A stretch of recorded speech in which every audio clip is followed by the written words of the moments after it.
राम हरे हरे। ओम अज्ञानतिमिरान्धस्य ज्ञानाञ्जनशलाकया चक्षुर्मिलितं येन तस्मै श्रीगुरवे नमः। श्रीचैतन्यमनोभीष्टं स्थापितं येन भूतले स्वयं रूप कदा मह्यं ददाति स्वपदान्तिकम्। वन्देऽहं श्रीगुरौ श्रीयुतापदकमलम् श्रीगुरो वैष्णवांश्च श्रीरूपं साग्रजातं सहगणा रघुनाथान्वितं तं सजीवं साद्वैतं सावधूतं परिजनसहितं कृष्णचैतन्यदेवं श्रीराधा कृष्णपादान् सहगणा ललिता श्रीविशाखान्वितांश। हे कृष्ण करुणा सिंधु दीनबंधु जगतपते गोपेश गोपिका कांत राधा कांत नमस्तुते। तप्त कांचन गौरांगी राधे वृंदावनेश्वरी वृषभानुसुते देवी प्रणमामि हरिप्रिये। वाञ्छाकल्पतरुभ्यश्च कृपा सिन्धु वच पतितानां पावनेभ्यो वैष्णवेभ्यो नमो नमः। जय श्री कृष्ण चैतन्य प्रभु नित्यानंद श्री अद्वैत गदाधर श्रीवासादि गौर भक्तवृंद। हरे कृष्ण कृष्ण कृष्ण हरे हरे, हरे राम राम राम हरे हरे। गुरुवे गौरचंद्राय राधिकाय तदाले कृष्णाय कृष्ण भक्ताय तद्भक्ताय नमो नमः। हरे कृष्णा। आप सभी वैष्णवों का, सभी भक्तों का इस माधुरी कादम्बरी के पाठ्यक्रम में बहुत बहुत स्वागत है, अभिनंदन है। हम लोग माधुरी कादम्बरी के द्वितीय अमृत वृष्टि के ऊपर चर्चा कर रहे हैं, जिसमें साधन भक्ति को हम लोग समझ रहे थे। इस साधन भक्ति दो प्रकार के होते हैं। एक को कहते हैं वैधि भक्ति, जो हम शास्त्र के नियम के अनुसार करते हैं, शास्त्र के शासन में करते हैं, तो हम उसे वैधि भक्ति कहते हैं। और दूसरा होता है कि हम किसी भी भगवान के जो नित्य परिकर होते हैं, उन परिकरों के अनुगत्य होकर के जब अपनी भक्ति को प्रारंभ करते हैं, उसे रागानुगा भक्ति कहते हैं। जो रागात्मिका भक्तों के अनुगत्य होकर में की जाती है, वो रागानुगा भक्ति कहलाती है। जिसका उदाहरण दिया था, जैसे कोई नंद बाबा, यशोदा, रक्तक पक्तक गोपियों के अनुगत्य होकर, कोई मधुमंगल, सुबल, इनके अनुगत्य होकर के कोई इनके परिपाटी के अनुसार सेवा करना चाहता है, तो उनके अनुगत्य में होकर के जब वो कृष्ण के प्रति लोभ को जागृत कर लेता है कि हमें भगवान के इस प्रकार की सेवा की वांछा है, लालसा है, तब उन भक्तों को उस साधना में प्रवेश मिलता है।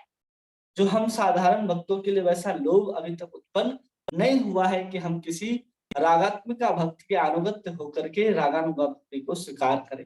तो साधना भक्ति दो प्रकार की हम लोगों ने देखी। अब ये साधना भक्ति और भाव भक्ति, ये दोनों क्या हैं? उस भक्ति के बाद, उस भक्ति के कारण जो उसके अंदर गुण उत्पन्न होते हैं, वो कौन से गुण उत्पन्न होते हैं? एक क्लेशाग्नि और एक सुभदा। इस चीज को हम लोग अब आज हम लोग अध्ययन करेंगे कि क्लेशाग्नि क्या है और सुभदा क्या है, कौन कौन से ऐसे शुभ गुण हैं जो भक्तों के अंदर आते हैं। इस चीज को हम लोग देखने का प्रयास करेंगे। और यहाँ पर भक्ति को एक वृक्ष की लता की तरह बताया गया। इसकी दो पत्तियों का हम लोगों ने विवरण दिया था, चर्चा किया था। इसमें एक पत्ता जो क्लेशाग्नि और दूसरा पत्ता जो है सुभदा का है, लेकिन दोनों पत्तियों का जो ऊपरी भाग है, जो बहुत हरा, कोमल और स्निग्ध है और सुंदर देखने में लगता है, उसको हम लोग रागानुगा भक्ति कहते हैं। और जो पत्ते का निचला भाग है, जो बिल्कुल खुरदरा रहता है और बहुत अधिक हरा नहीं होता देखने पर, उसको हम लोग वैधि भक्ति कहते हैं। ये जो भक्ति है रागानुगा भक्ति, उस रागानुगा भक्ति को करके हम भगवान के साथ कुछ नित्य संबंध को स्थापित कर सकते हैं और तुरंत भक्ति के मार्ग में अग्रसर हो सकते हैं और भगवान के गोलोक वृंदावन तक हम लोग जा सकते हैं। और वैधि भक्ति जो हम लोग करते हैं, उसमें शास्त्र का शासन होने के कारण हम लोग वैधि भक्ति को क्यों स्वीकार करते हैं? कि हमें जन्म मृत्यु जरा व्याधि के चक्करों से बाहर निकलना है, हमें माया के जो झंझटें हैं उससे बाहर निकलना है। भगवान से प्रेम नहीं है, हम उससे निकलने के चक्कर में केवल भगवान की भक्ति को स्वीकार कर लेते हैं। इसलिए वैदिक भक्ति को करके हम लोग कभी भी भगवान के नित्य गोलोक वृंदावन नहीं जा पाते, क्योंकि गोलोक वृंदावन में वही व्यक्ति जाएगा जिसके हृदय के अंदर भगवान के प्रति प्रेम जागृत होगा। हम किसी पाप से बचने के लिए, किसी संसार के बंधनों से छूटने के लिए जब हम भक्ति करते हैं, तो उस भक्ति के माध्यम से हम वैकुंठ जा सकते हैं, द्वारिका जा सकते हैं, मथुरा भी जा सकते हैं, लेकिन गोलोक वृंदावन नहीं जा सकते हैं। इस बात का हमें ध्यान रखना है। इसलिए हम अपने जीवन में जब हम वैदिक भक्ति को करते हैं, तो वैदिक भक्ति को करते करते हमें इतना शुद्ध हो जाना है कि हमें इस संसार के झंझटों से छूटने के लिए भक्ति नहीं, बल्कि कृष्ण प्रेम को प्राप्त करने के लिए जब हम भक्ति करने लग जाएंगे, तब हम धीरे धीरे रागानुगा मार्ग में अवस्थित हो जाएंगे और भगवान को हम प्राप्त कर लेंगे। और ये दोनों जो है, वैदिक भक्ति भी और दूसरी रागानुगा भक्ति, ये दोनों भक्ति साधन भक्ति के अंतर्गत ही आती है। और जब कोई भी व्यक्ति साधन भक्ति को करता है, तो उसके दो गुण प्रकट होते हैं। एक को कहते हैं क्लेशाग्नि और दूसरे को कहते हैं शुभदा। तब इसी के बारे में हम लोग अब चर्चा करेंगे कि 5 प्रकार के क्लेश होते हैं। क्लेशाग्नि मतलब जो क्लेश को हटा देती है, क्लेशाग्नि जो घनी मतलब क्लेश को भी जो समाप्त कर दे, वैसे गुण होते हैं भक्ति के अंदर। चाहे वो रागानुगा भक्ति कर रहे हो आप या फिर वैदिक भक्ति कर रहे हो, तो दोनों में से किसी प्रकार की भी भक्ति हम लोग कर रहे हो, उसमें हम लोग ये दोनों गुण को देख सकते हैं कि हमारे जीवन के जो क्लेश हैं, वो क्लेश धीरे धीरे समाप्त होते जाएंगे और जितने भी शुभ गुण हैं वो सब कुछ हमारे अंदर आते चले जाएंगे। ये 2 गुण बताए गए हैं साधन भक्ति के। फिर 2 गुण और आगे जाकर के प्रकट होते हैं भाव भक्ति में, जिसको हम लोग कहते हैं मोक्ष लघुताकृत और सुदुर्लभा। और फिर 2 और गुण प्रकट होते हैं प्रेम भक्ति में, जिसको कहते हैं सांद्रानंद विशेषात्मा और कृष्ण आकर्षणी जसा। ऐसे भक्ति के 6 गुण होते हैं, जो साधन अवस्था में 2 गुण प्रकट होते हैं, फिर भाव अवस्था में 2 गुण प्रकट होते हैं और फिर प्रेम अवस्था में 2 गुण प्रकट होते हैं। अभी हम लोग जो जिसकी चर्चा करेंगे वो साधन भक्ति के अंतर्गत 2 गुण की चर्चा करने जा रहे हैं। एक है क्लेशाग्नि और दूसरी है शुभदा। क्लेशाग्नि का मतलब, क्लेश का मतलब होता है दुख, तकलीफ, संताप, जिसके कारण हम दुख भोगते हैं, उसको क्लेश कहते हैं। अग्नि का मतलब होता है जो दूर करती है, हमारे जीवन में ये क्लेशों को हटाने वाली, हमारे जीवन के क्लेशों को समाप्त करने वाली है ये साधन भक्ति। तो कितने प्रकार के क्लेश होते हैं जिसको हम अपने साधन भक्ति के द्वारा दूर कर सकते हैं, इसको हम एक एक करके समझने का प्रयास करते हैं। तो यहाँ पर सबसे पहले विश्वनाथ चक्रवर्ती ठाकुर अपने इस ग्रंथ में हम लोगों को बताते हैं कि 5 प्रकार के क्लेश होते हैं। कितने प्रकार के क्लेश होते हैं? 5 प्रकार के। इसका रेफरेंस वो देते हैं कि महर्षि पतंजलि योग दर्शन में लिखते हैं कि 5 प्रकार के क्लेश होते हैं। वो कहते हैं अविद्या, अस्मिता, राग, द्वेष, अभिनिवेशः, पंच क्लेशः। ये 5 प्रकार के क्लेश होते हैं जो योग सूत्र के 3रे अध्याय में महर्षि पतंजलि हम लोगों को समझाते हैं। अब उसी के बारे में हम लोग चर्चा करने जा रहे हैं कि 5 प्रकार के क्लेश जो है, जो दुख हमें किस प्रकार देते हैं, तो क्यों हमारे जीवन में दुख उपलब्ध होता है, मतलब दुख उत्पन्न होने के मूल कारण है ये 5, जिसके कारण हमें दुख तकलीफें मिलती है। तो सबसे पहला कारण उन्होंने क्या दिया है? अविद्या। सबके पास आज मैसेज बॉक्स में आया होगा जिसमें सबसे पहला जो बना अविद्या बॉक्स में, केवल उसको अभी स्मरण रखेंगे और बाकी जब आगे आएगा तो हम उस चार्ट को भी आपको समझाएंगे जो आज हमने आपको भेजे हैं। ठीक है, तो सबसे पहले यहाँ पर कह रहे हैं कि अविद्या जो है वो पहला क्लेश है हमारे जीवन में। सबसे पहला दुख तकलीफ जो है वो अविद्या ही है। अविद्या का मतलब क्या होता है कि हम बिल्कुल ही अज्ञान में चले जाते हैं, बिल्कुल भी हमें पता नहीं चलता कि हम कौन हैं। उस चीज को अविद्या कहते हैं कि हमको पता ही नहीं है कि हम क्या हैं, क्या समझना है, क्या करना है, इसका कोई ज्ञान नहीं होता। यह अविद्या 2 प्रकार की होती है, एक आवरणात्मिका होती है जो हमें अपने आप को भुला देती है कि हम कौन हैं। जब हमारा स्मरण होता नहीं है कि हम कौन हैं, हम इस शरीर हैं कि आत्मा है, और आत्मा के रूप में भी हम भगवान के अंश हैं, इस तरह के ज्ञान को, इस तरह के विद्या को जब हम हमारे द्वारा, माया के द्वारा भुला दिया जाता है हमें, तो उसको कहते हैं आवरण आत्मिका। कि माया के द्वारा ऐसे ढक दिया गया हमको कि हम आत्मा हैं या शरीर हैं, इसका ज्ञान बिल्कुल भी नहीं रहता। ये सब कुछ बिल्कुल ही शून्य हो जाता है, उसको आवरण आत्मिका कहते हैं। ये अविद्या का एक प्रकार है जो हम जीवात्माओं को ढकने का काम करती है, भुलाने का काम करती है, कि हम भूल जाते हैं स्वयं को कि वास्तव में हम कौन हैं। हम भगवान कृष्ण के अंश हैं, इसको हम बिल्कुल ही भूल जाते हैं, उसको हम कहते हैं आवरण आत्मिका। और दूसरा होता है प्रेक्षक आत्मिका, कि एक तो आपको भुला दिया जाता है कि आप कौन हैं, और दूसरे कि आपको अलग अलग शरीरों में जब डाल दिया जाता है तो आप बिल्कुल भी भूल जाते हैं कि अब हम हैं क्या। मतलब आवरण के ऊपर एक और आवरण लगा दिया जाता है, कि पहले तो आप भूल गए कि हम शरीर हैं कि आत्मा है, और फिर आपको किसी शरीर में डाल दिया जाता है तो आप वापस भूल जाते हैं कि अब हम कौन हैं। अब आप शरीर के हिसाब से क्रिया करने लग जाते हैं, आप अपने शरीर को ही आत्मा समझने लग जाते हैं, आत्म बुद्धि को ग्रहण करने लग जाते हैं कि हम अब कौन हैं। अब ये शरीर नहीं रहे हम, अब ये हम स्वयं क्या कौन हो गए, आत्मा हो गए। इस तरह का जो माया जो हमारे ऊपर आवरण डालती है, वो अविद्या के द्वारा ही उत्पन्न होता है। ये अविद्या दो प्रकार की हो गई, एक आवरण आत्मिका हो गई जिसके द्वारा पहले ढक दिया जाता है, और फिर प्रेक्षक आत्मिका हो गई कि अब हमें किसी के अंदर ढकेल दिया जाता है, चाहे कोई भी शरीर हो या किसी प्रकार का अहंकार हो, कि हम अपने आप को शरीर, गधा, कुत्ता, भेड़िया, स्त्री, पुरुष, डॉक्टर, इंजीनियर कुछ भी मानने लग जाते हैं, तो उसको कहते हैं प्रेक्षक आत्मिका। तो अविद्या हो गई दो प्रकार की। अब उस अविद्या को हम लोग समझेंगे कि वास्तव में अविद्या क्या होती है।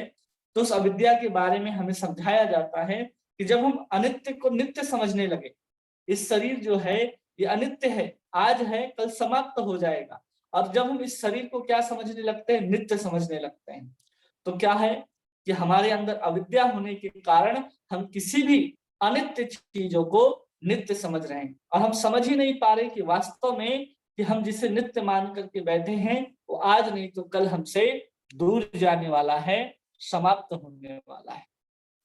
जब हम इस चीज को बिल्कुल ही नहीं जान पाते, तो किसके कारण नहीं जान पाते, अविद्या के कारण ही हम नहीं जान पाते।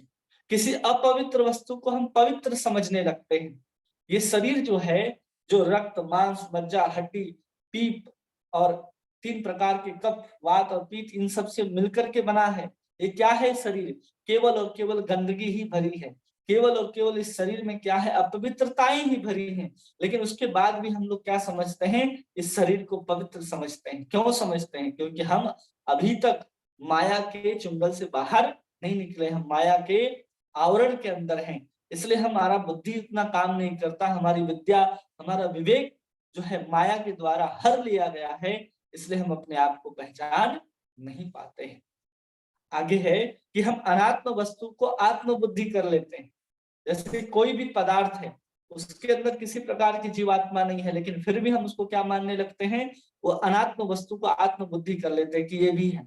जैसे आज किसी के पास कोई निर्जीव वस्तु हो, गाड़ी है, कार है, घर है, मोबाइल है, उसको लोग ऐसा समझते हैं कि सजीव वस्तु है। अगर मोबाइल का बैटरी डाउन होने लग जाए तो लगता है कि अब इसको पानी ही चढ़ाना पड़ेगा, जैसे हॉस्पिटल में ले जाकर आईसीयू में भर्ती करना पड़ेगा। वैसे लोग मोबाइल को लेकर के दौड़ते हैं, कहाँ पावर बैंक है और कहाँ चार्जिंग पॉइंट है। क्यों? क्योंकि हम उस पदार्थ में भी क्या समझने लग गए हैं, आत्म बुद्धि करने लग गए हैं। और साथ साथ हम लोग क्या करने लग गए हैं, उस चीजों में अपने आप को ऐसे ढालते चले गए हैं कि हम वास्तव में कौन थे। इन सब गतिविधियों के द्वारा हम भूलते चले गए कि हम भगवान के एकमात्र अंश हैं, और हमें भगवान की सेवा करनी है। इन सबको हम लोग उन झंझटों में जाते जाते सब कुछ भूल जाते हैं, अब भूले हुए हैं। इसको अविद्या ही कहते हैं। अगर किसी को याद नहीं है कि हम कौन हैं, और हम अपने देह को ही सब कुछ मान करके बैठे हैं, तो ये क्या है, एक अविद्या ही है। ये माया ने हमारे साथ खेल खेल करके रखा है कि हमें कुछ याद ही नहीं आने देती कि वास्तव में तुम कौन है। यह पहला प्रकार का क्लेश हुआ। 5 प्रकार में पहला प्रकार का क्लेश हुआ। और दूसरे प्रकार के क्लेश जो पाप हैं, जो दुख हैं, उसको कहते हैं अस्मिता। अस्मिता के बारे में यहाँ कहा जाता है, जो दृक् शक्ति है और दर्शन शक्ति है, जो दृक् शक्ति है और जो दर्शन शक्ति है, उसमें एकात्मता का नाम ही अस्मिता है। मतलब कि मैं कौन हूं? देखने वाला। और जो दर्शन शक्ति है, जिसके द्वारा जो देखते हैं, जो वस्तु दिखाई देती, हम कौन हैं? हम देखने वाले हैं और दिखने वाला वस्तु कोई और है। जैसे हम किसी वस्तु को देखते हैं तो हम कौन हो गए? एक दृष्टा के रूप में हो गए। और जो वस्तु हमें दिखाई दे रही है वो दृश्य के रूप में हो गई। उसी प्रकार जब हम मैं और मेरा इस प्रकार का अभिमान कर लेते हैं कि हम अपने आप को तो शरीर मान ही रहे हैं अविद्या के कारण, उसके साथ साथ इस शरीर से संबंधित जितने भी दृश्यमान वस्तु हैं, उन सबको हम क्या मानने लगते हैं? मेरा मानने लगते हैं। ये सब वस्तुएं क्या हैं? मेरी हैं, मेरी हैं, मेरी हैं। और फिर वही मेरी मेरी करते करते क्या हो जाता है? मैं मेरा मेरा जो है वो मैं में बदलने लग जाता है। जैसे मेरा गाड़ी, मेरा हाथ, मेरा पैर, मेरे आंख, मेरा शरीर, तो फिर मैं शरीर, मैं हाथ, मैं गाड़ी, मैं बंगला, यही सब होने लगता है। वो क्या है? एक प्रकार की अस्मिता है, जो मैं और मेरेपन में जाकर के एक अभिमान को, एक मोह का रूप ले लेती है, जिसको हम लोग अस्मिता के नाम से जानते हैं। ये अस्मिता अभिमान का या मोह का भी रूप कह सकते हैं, जिसके कारण मैं और मेरा इस तरह की चीजों को हम कहना स्वीकार करते हैं और उसको हम मेरा और मैं होकर के फिर स्वीकार करने लगते हैं कि मेरा मेरा होते होते हम मैं करने लगते हैं कि मेरा गाड़ी, मेरा बच्चा, मैं गाड़ी, वहां तक हम पहुंच जाते हैं, जिसको हम लोग अस्मिता कहते हैं। जो व्यक्ति को पता भी नहीं चलता कि हम कब मैं मेरा मेरा करते करते मैं हम करने लग जाते हैं, ये हम लोगों को पता नहीं चलता है। ये सब किसके कारण है? ये सब अविद्या से ही शुरू होते हैं। मूल कारण जो है अविद्या ही बनती है और अविद्या ही इस रूप में परिवर्तित होते चली जाती है और गाढ़ी होती चली जाती है। मेन जो है, मूल कारण जो है, वो अविद्या ही है। अविद्या के कारण ही ये सब झंझटें शुरू होती हैं। अविद्या के कारण ही हमें इन 5 प्रकार के क्लेशों को दुख के रूप में उठाना पड़ता है, दुख भोगना पड़ता है। आगे तीसरा प्रकार का जो क्लेश है, जिसको कहते हैं राग, उस राग के विषय में कहते हैं कि सुख की प्राप्ति और दुख की निवृत्ति के उपाय की कामना या कामनाओं को हम लोग राग कहते हैं कि चलो ये कार्य करेंगे तो हमारा दुख समाप्त हो जाएगा, चलो हम ये काम कर ले तो हमारा सुख जो है वो आ जाएगा। हम लोग ऐसा करते हैं ना कई बार कि बहुत सारे ऐसे कर्म होते हैं, बहुत सारे ऐसे उदाहरण लिए जाएं कि ये गुलाब जामुन अगर हम खा लें, ये रबड़ी अगर हम खा लें तो हमें बहुत आनंद आएगा। तो इस तरह का जो हमारे अंदर जो कामनाएं उत्पन्न होती हैं, उसी को हम लोग राग कहते हैं।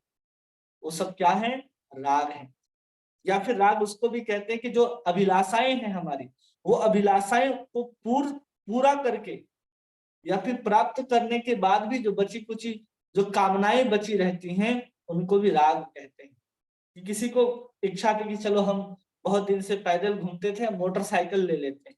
अब मोटरसाइकिल प्राप्त करने के बाद भी उनकी कामना जो है समाप्त नहीं होती, वो कामना और विशाल रूप लेकर के उसके सामने प्रकट हो जाती है, जिसको हम लोग राग कहते हैं। वो छोड़ नहीं पाता उस चीज को। अब वही पूरा करके और पाने की इच्छा उसके अंदर आ जाती है कि अब और सुख कैसे प्राप्त करें हम। अब इस संसार में जो दुख हमें मिल रहे हैं, उन दुखों को हमसे दूर करने का क्या उपाय हो सकता है, और उन उपायों के प्रति जब वो बहुत मोहित हो जाता है, तो उस चीज को हम लोग कहते हैं राग। कि वो दुख से भी बचना चाहता है, सुख को भी अपनाना चाहता है। तो ऐसी कामनाएं जब किसी भी जीवात्मा के अंदर उत्पन्न होती हैं, तो उसे राग कहते हैं। या तो सुख पाना चाहता है और दूसरा वो दुखों से छूटना चाहता है। उसमें किसी प्रकार की कामनाएं हो, उस कामना को दूर करने के लिए, सुख को पाने के लिए और दुख को भगाने के लिए जो भी कामनाएं उसके अंदर उठती हैं, उसको हम लोग राग के रूप से जानते हैं। पहले हम लोग कोई भी होता था, हम लोग राग दुख एक ही तरह यूज करते हैं ना। हर शब्द को हम लोग क्या करते हैं, उसके वास्तविक अर्थ को न जानने के कारण हम सामान्य रूप से क्या करने लग जाते हैं कि हर एक जो शब्द है उसको कहीं भी लगा देते हैं। कई लोग कहते हैं अरे हमको भगवान से प्रेम हो गया है। अरे अभी हम लोग श्रद्धा के सीढ़ी पर भी नहीं पहुंचे और आप 8वीं सीढ़ी की बात करते हैं कि हमको भगवान से प्रेम हो गया है, स्नेह हो गया है। स्नेह कहाँ आता है? प्रेम के बाद स्नेह आता है 9वीं 10वीं सीढ़ी में। इसलिए जब हम शब्द का इस्तेमाल भी करते हैं तो बिना अर्थ को जाने हुए जब हम शब्द का प्रयोग करते हैं, कई लोग कहते हैं कि हमको भगवान के प्रति बहुत भावना है। वो भाव भक्ति कब आएगी? अभी तो साधन भक्ति भी शुरू नहीं हुआ और आप भाव की बात करते हैं। तो कई बार क्या होता है कि हम शब्द के गरिमा को, शब्द के अर्थ को न जानने के कारण, उसका सदुपयोग न कर पाने के कारण कहीं भी बोल देते हैं। इसलिए हमें शब्द के महत्व को समझना है और कहीं भी किसी शब्द का उपयोग नहीं करना है कहने के लिए, समझाने के लिए। इसलिए हम लोग जब यहाँ राग की बात कर रहे हैं तो ये राग किस शब्द में आ रहा है? भौतिक संसार में राग के स्वरूप में आ रहा है। एक है राग, अनुराग, भाव, महाभाव, उधर अलग एक राग चलता है। और यहाँ जो राग है ये क्या है, किसके प्रति राग है? राग का मतलब हमको स्पष्ट रूप से समझना चाहिए कि हम किसी चीज को प्राप्त करते हैं तो उसके साथ हम कुछ संग कर लेते हैं, कुछ समय उसका भोग कर लेते हैं और फिर हमें उसके प्रति क्या हो जाती है, थोड़ी सी आसक्ति हो जाती है, थोड़ा सा उससे लगाव हो जाता है। वहां पर, यहाँ पर इस राग की बात हो रही है कि हमें संसार में कुछ ऐसा वस्तु हम कामना कर लेते हैं या वस्तु प्राप्त हो जाती है जिसके कारण हम संसार के दुखों को कुछ समय के लिए भूल जाते हैं और सुख को हम अनुभव करने लगते हैं। तो हम क्या चाहते हैं, वही कामना बार बार करने लगते हैं, चाहे वस्तु की हो, चाहे इच्छा की हो, चाहे किसी संबंधी की हो, व्यक्ति की हो, व्यक्तित्व की हो। उन सब के प्रति जो कामनाएं हैं वही वास्तव में राग कही जाती है संसार में। वही राग को जब हम छोड़ देते हैं, भगवान के प्रति विशेष राग हो जाता है, तो हम लोग उसी को वैराग्य कहते हैं। अभी हमारा राग क्या है? हमारे सुख और दुख को हटाने के लिए जो हम जो कुछ भी प्रयास करते हैं वो राग के कारण ही करते हैं। एक बार कुछ वस्तु मिल जाए तो उससे श्रेष्ठ वस्तु या वही वस्तु बार बार प्राप्त करने के लिए जो हमारे अंदर जिज्ञासाएं उत्पन्न होती हैं, बार बार विचार आते हैं कि हमें वो चीज पुनः प्राप्त होनी चाहिए, तुरंत प्राप्त होनी चाहिए, वो सब राग के अंतर्गत आती है। तो ऐसे राग अलग वस्तु होती है, लोभ अलग चीज वस्तु होती है, तृष्णा अलग वस्तु होती है। ये सब अलग अलग रूप हैं, लेकिन हम लोग मोह को भी उसी रूप में कहते हैं, लोभ को भी उसी रूप में कहते हैं, तृष्णा को भी उसी रूप में कहते हैं, राग को भी उसी रूप में कहते हैं। लेकिन थोड़ा थोड़ा सब में डिफरेंस होता है जिसको हमको समझना है। ठीक है, तो अभी हम लोग राग को केवल समझ रहे हैं। तो राग का मतलब क्या हो गया कि सुख प्राप्ति के लिए और दुख की निवृत्ति के लिए जो कुछ भी उपाय होता है, उस उपाय के लिए हम जो कुछ भी कामना करते हैं वो सब राग के अंतर्गत आता है। दूसरा कि जो भी हमारी अभिलाषाएं हैं, जो भी हम इच्छा करते हैं, अगर उन्हीं इच्छाओं को प्राप्त करके पुनः अधिक पाने की जब हमारे अंदर प्रयास हो जाता है, कामना हो जाती है, तो उसको भी हम लोग राग ही कहते हैं। जैसे एक गुलाब जामुन आपको दिया जाए और उसका स्वाद बहुत अच्छा लगा तो तुरंत जीभ के ऊपर से पानी आकर एक गुलाब जामुन और मिल जाता तो बहुत मजा आ जाता। तो ये क्या है? राग है। ठीक है, तो अविद्या समझ गए, अस्मिता समझ गए, राग समझ गए। अब है चौथी वस्तु है जिसको द्वेष कहते हैं। ये तो सब लोग आसानी से समझ सकते हैं कि द्वेष क्या है। हम किसी चीज से भी द्वेष कर सकते हैं ना, जो हमें पसंद नहीं हो उस चीज से हम लोग क्या करते हैं, द्वेष करते हैं। तो उस चीज को यहाँ बताते हैं कि सुख या दुख के कारण के प्रति विरक्ति का नाम द्वेष है, जो हमको दुख दे रहा है। अगर किसी को कहा जाए कि मिर्ची है आपको बार बार खाना है, 10 मिर्ची आपके सामने रख दिया जाए, एक मिर्ची आपको खिला दिया जाए और फिर कहा जाए कि 9 बची हुई मिर्ची है इसको भी आप ग्रहण कीजिए, आप उस मिर्ची को ग्रहण नहीं करेंगे। क्यों? क्योंकि उससे आपको पहली मिर्ची खा करके दुख का अनुभव हुआ और आप पुनः दुखी नहीं होना चाहते। इसलिए आप क्या करें, उस दुख के कारण से द्वेष कर रहे हैं कि ये मिर्ची के कारण हमें क्या मिला, दुख मिला है। तो आप उससे क्या हो रहे हैं, द्वेष कर रहे हैं कि और मिर्ची हमें नहीं खानी, ये बहुत बुरी चीज है। कोई व्यक्ति आपको 4 गाली दे करके चला जाए तो आप उस व्यक्ति से द्वेष करने लग जाएंगे कि इस व्यक्ति के कारण मुझे पीड़ा पहुंचती है, ये व्यक्ति मुझे गाली दे करके चला जाता है, ये व्यक्ति मेरा उपहास करके चला जाता है, ये कुछ खरी खोटी सुना करके चला जाता है। इसलिए हम उस व्यक्ति से क्या करने लग जाते हैं? द्वेष। क्यों? क्योंकि उसके कारण हमको दुख प्राप्त हो रहा है, तो हम उसके भी क्या करने लग जाते हैं? द्वेष करने लग जाते हैं। कई बार किसी के लिए कोई वस्तु सुखकारी होती है और किसी के लिए कोई वस्तु दुखकारी होती है। इसलिए जब इसको परिभाषित किया जा रहा है तो उसमें लिख दिया गया है कि सुख के वस्तु से भी लोग कई बार ऐसे ही भागते हैं। ये संसार जो है, ये दुनिया जो है, द्वंद से बना है। जो आपके लिए अच्छा है वो किसी और के लिए बुरा हो सकता है, जो किसी और के लिए बुरा है आपके लिए अच्छा हो सकता है। इसलिए जो आपको दुख जैसा प्रतीत होता है, जिससे आप दूर भागते हो, अब वही मिर्ची मान लो किसी को बहुत प्रिय हो तो वो 8, 9, 10, 11 मिर्ची भी खा लेगा आराम से, जबकि वही मिर्च को खा करके हमें बहुत तीखा आता है, आंख से आंसू आने लगते हैं, कान लाल हो जाते हैं, गर्म हो जाते हैं। तो हर व्यक्ति के लिए सुख और दुख की परिभाषा अलग अलग होती है, उसके पूर्व अनुभव के आधार पर, उसकी वर्तमान मानसिक स्थिति के आधार पर वो किसी को भी, किसी भी सिचुएशन को, किसी भी अवस्था को, परिस्थिति को सुख और दुख में परिवर्तन कर सकता है। ये सब मन स्थिति पर निर्भर करता है।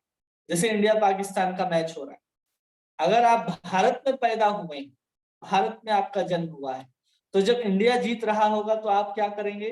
बहुत खुशी मनाएंगे। और जब आप पाकिस्तान में पैदा हुए होते तो आप दुखी मनाते। तो ये पहला सिचुएशन हो गया आपके जन्म के आधार। दूसरा, अगर आपकी मानसिकता ऐसी है कि इंडिया पाकिस्तान के मैच को आप बहुत बड़े युद्ध के जैसा देखते हो, तो फिर आप सुख और दुख को अनुभव कर सकते हैं। लेकिन वास्तव में आप उसको खेल की तरह देखते हैं तो आपको न सुख का अनुभव होगा न दुख का अनुभव होगा। ये भी टीम अच्छा खेली और वो भी टीम अच्छा खेली, इस तरह का विचार आएगा आपके मन में। तो ये सब कुछ आपकी जो पहले की स्थिति रही है, पूर्व अनुभव जो रहा है, उसके आधार पर हम सुख और दुख का निर्धारण करते हैं। जैसे बहुत अधिक अभी सर्दी का मौसम चल रहा है, कोई व्यक्ति बाहर से घूम करके आए, जैसे ही घर के अंदर प्रवेश करेगा, घर के अंदर हीटर चल रहा होगा, तो जैसे ही अंदर आएगा उसको बहुत सुख का अनुभूति हो। क्यों? बाहर बहुत ठंडा लग रहा है। उसका पूर्व अनुभव कैसा है? बाहर ठंडा का अनुभव है, और जैसे ही अंदर आया गर्मी लग रहा है। तो सुख और दुख किसके ऊपर निर्भर किया? गर्मी और ठंडा के ऊपर निर्भर किया कि आपके पूर्व अनुभव के ऊपर निर्भर किया कि हम पहले ठंड को महसूस कर रहे थे और जैसे ही रूम के अंदर प्रवेश करते हैं हम गर्मी का महसूस करते हैं, हम ग्रीष्म का उस शीतलता को छोड़ करके अब हम उस गर्माहट का महसूस करते हैं। तो इसलिए जो सुख और दुख है वो किसके ऊपर निर्भर है? वो हमारी चेतना के ऊपर, हमारी मानसिकता के ऊपर और हमारे पूर्व अनुभव के ऊपर निर्भर करता है कि आपको सुख मिलेगा या आपको दुख मिलेगा। ये सब आपके ऊपर निर्भर करता है, आप क्या अनुभव करेंगे उस सिचुएशन में। लेकिन वो सिचुएशन आपके प्रारब्ध के अनुसार आपके सामने रखा जाता है। तो इस चीज को हम लोग द्वेष कहते हैं। कोई व्यक्ति किसी से द्वेष कर रहा है, कोई व्यक्ति किसी से राग कर रहा है, तो ये राग और द्वेष है। जब हमको सुख मिलेगा तो हम उसको और पाने की इच्छा करेंगे तो राग, और जब हमें किसी चीज से दुख मिलेगा और हम दुख से भागने का प्रयास करेंगे तो द्वेष हो गया। तो यही राग और ये द्वेष है। ये हम लोग 4 चीज को समझ लिए जो हमारे जीवन में मुख्य रूप से क्लेश को लेकर के आते हैं, दुख को लेकर के आते हैं। पहला अविद्या जो सबसे मूल कारण है। दूसरा अस्मिता, कि हम क्या करते हैं, मैं और मेरा का अभिमान लेकर के चलते हैं। और तीसरा है हम किसी के प्रति जल्दी राग वाले हो जाते हैं कि हाँ ये राग है। और द्वेष, हम किसी के प्रति द्वेष करने लगते हैं, ये तो हमारे दुख का कारण है, ये तो हमारा सुख का कारण है। ऐसे राग और द्वेष उत्पन्न होते हैं। और पांचवा और अंतिम और महत्वपूर्ण कारण है अभिनिवेश। इस अभिनिवेश को समझाते हैं कि अनुकूल विषय को प्राप्त करने के लिए या करके जो आधार स्वरूप होता है कि हम अनुकूल वस्तु को कैसे प्राप्त कर सकते हैं। बहुत सारे कारण हो सकते हैं आपके अनुकूल वस्तु को प्राप्त करने के लिए। अब हम उदाहरण देते हैं कि अगर किसी को डॉक्टर बनना है, ठीक है, तो डॉक्टर बनना है तो उसके लिए क्या चाहिए? उसको डॉक्टर बनने के लिए उसको एमबीबीएस की डिग्री होनी चाहिए। जब तक वो एमबीबीएस की डिग्री को पूरा नहीं करता है तब तक वो डॉक्टर नहीं बन सकता है। तो उसके अनुकूल विषय को प्राप्त करने के लिए वो क्या करता है, अपने आप को डॉक्टर जैसा कड़ी मेहनत करता है और पढ़ाई करता है कि अब हम डॉक्टर बनने जाने, अब बनने वाले, अब बनने वाले। तो उसका धीरे धीरे उसको उस मानसिकता के साथ उसका अभिनिवेश हो जाता है। तो आप देखेंगे जो डॉक्टरी की पढ़ाई भी करते हैं वो भी स्टेथोस्कोप लगा करके घूमते हैं, शुरू कर देते हैं घूमना, ताकि उसको फील आने लगे कि अब हम डॉक्टर हैं।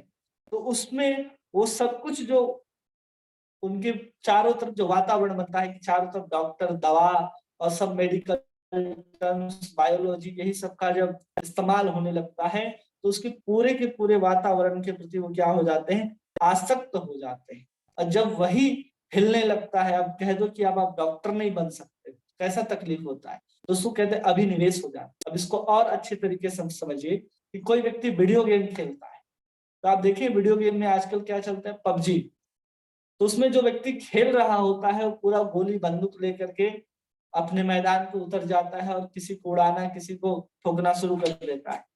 तो उसमें क्या है, वो वीडियो गेम में जो व्यक्ति खेल रहा है उस व्यक्ति को देखते हैं, जब वहां पर व्यक्ति मर जाता है तो यहाँ बाहर जो व्यक्ति गेम खेल रहा है उसकी हालत कैसे होती है, वो भी रोना चिल्लाना शुरू कर देता है। वो कभी कभी बच्चे वीडियो गेम खेलते हैं ना, तो सामने जो गेम खेल रहे थे उसके अंदर जो कैरेक्टर है उसको उछालना होता है, तो यहाँ भी वो सोफे के ऊपर उछलते हैं। क्यों उछलते हैं? क्योंकि उनका अभिनिवेश उनके साथ हो गया है। वो समझ नहीं पाते कि जो वहां व्यक्ति जो वीडियो गेम खेल रहा है वो वास्तव में केवल एक काल्पनिक कैरेक्टर है जिसको हम यहाँ अंगुली में बैठ करके चला रहे हैं। वो खेलते खेलते इस चीज को भूल जाता है कि हमारा अभिनिवेश जो है हम बिल्कुल उसमें चले गए। इसलिए कई बार वीडियो गेम खेलते हुए व्यक्ति को देखेंगे तो थोड़ा सा भी उसको तकलीफ होगा, या थोड़ा सा भी वहां किसी को मार दिया या कुछ हो गया तो चिल्लाना शुरू करते हैं, देखो देखो, भागो भागो शुरू करते हैं। क्यों? उनको लगता है सब उन्हीं के साथ हो रहा है। तो उसको कहते हैं अभिनिवेश हो जाना। उसी प्रकार हमारा जितना भी सुख का अनुभव हम इस संसार में करते हैं, इस जो आपको चारों तरफ जो आपकी तरफ संसार दिख रहा है, उसमें जो कुछ भी हम सुख का अनुभव करते हैं, कोई भी विषय को हम प्राप्त करते हैं, तो प्राप्त करने का कोई ना कोई साधन होता है। हम संसार के सुखों को किसके द्वारा अनुभव करते हैं? ये जो शरीर दिख रहा है, पंच भौतिक शरीर, इसके द्वारा ही हम इस संसार को अनुभव करते हैं, इस विषय को हम लोग भोगते हैं। और जब हमारा इस संसार को भोगने का आधार जो है, यही हम लोगों का शरीर जब बनता है, और इस शरीर के ऊपर हम लोग क्या हो जाते हैं, अभिनिवेशित हो जाते हैं। और यही अभिनिवेशित किया हुआ जो हमारा शरीर है, जब हिलने लगता है किसी कारण से, या मृत्यु आने के कारण भयभीत होने लगता है, तो क्या हो जाता है, इसी का नाम अभिनिवेश है। कि हम इस शरीर पे इतने आसक्त हो जाते हैं या मृत्यु आने पर ऐसे भयभीत होने लग जाते हैं, इसी का नाम यहाँ पर अभिनिवेश कहा गया है। कि हम इस शरीर में कितने अभिनिवेशित हैं कि हम खुद ही नहीं समझ पाते कि हम शरीर से अलग हैं और शरीर अलग है। इस शरीर के माध्यम से हमें जो संसार के विषय प्राप्त होने वाले हैं, उसका आधार कौन बनता है? ये शरीर बनता है, मन बनता है, बुद्धि बनता है। इन सब के कारण ही ये संसार में आधार बनता है, और आधार के कारण ही हम लोग ये सब कुछ को कर पाते हैं। और इसलिए हम लोग इस संसार में अपने शरीर के साथ अभिनिवेश कर लेते हैं। कई बार मोटर चालक को देखेंगे जो ड्राइवर होते हैं, जिनका बहुत सुंदर गाड़ी है, मर्सिडीज बेंज जैसा खरीद करके लाते हैं, और उनके गाड़ी में थोड़ा सा भी खरोंच आ जाए, थोड़ा सा कोई भी गाड़ी टच कर दे, उसको कैसा लगता है? रे लगता है मुझे ही मार दिया गया। क्यों? क्योंकि उस गाड़ी के साथ जो उसकी चेतना है, उसका अभिनिवेश जो हो गया है, उस गाड़ी के साथ हो गया है। इसलिए उनके साथ ऐसा होता है कि वो समझ नहीं पाते कि हम गाड़ी नहीं है, बल्कि हम गाड़ी से बिल्कुल अलग हैं। इस बात को न जानने के कारण ही ये सब जो है झंझटें उसके साथ उत्पन्न होती हैं।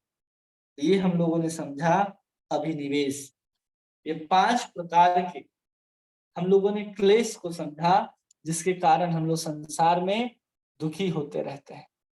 और उस दुख से बचने का एकमात्र उपाय है कि हम भगवान की साधना भक्ति को अपना लें। भगवान की जब शुद्ध भक्ति को करना आरंभ करते हैं, साधन भक्ति को जब स्वीकार करते हैं, तो ये जितने प्रकार के कष्ट हैं, दुख हैं, वो सब अपने आप समाप्त हो जाते हैं। क्योंकि इसको जब हम लोग अध्ययन कर रहे हैं तो किसके अंतर्गत समझ रहे हैं कि कोई भी व्यक्ति साधन भक्ति को जब करता है तो साधन भक्ति करते ही उसके अंदर से जो क्लेश हैं तो धीरे धीरे समाप्त हो जाते हैं, और क्लेश समाप्त होने के साथ साथ उसके जीवन में शुभ गुणों का उदय होने लगता है। ये हम लोगों ने समझा कि सबसे पहले अविद्या।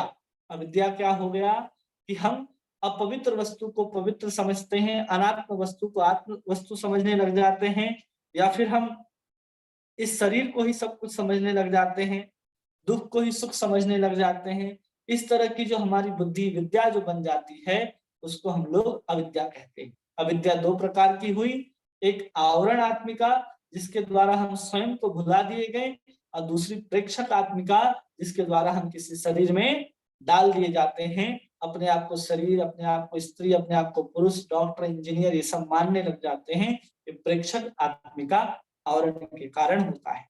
दूसरी अस्मिता, मतलब मैं और मेरा, इस प्रकार का जो मोह हो जाता है उसको अस्मिता कहते हैं।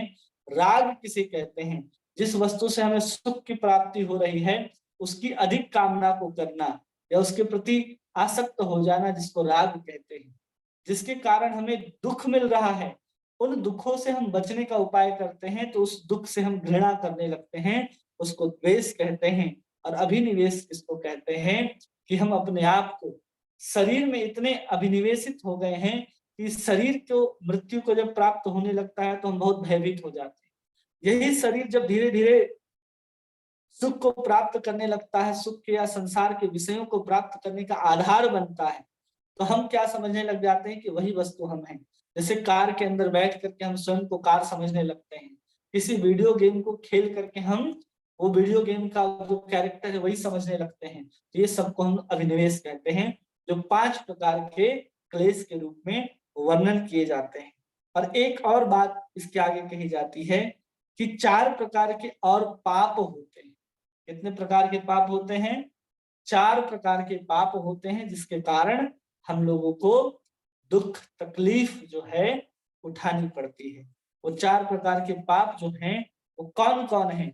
तो कहते हैं यहाँ पर अप्रारब्धम फलम पापम कूटम बीजों फलन मुखम क्रमण्येव प्लीयते विष्णुर्भक्ति रतात्मनः।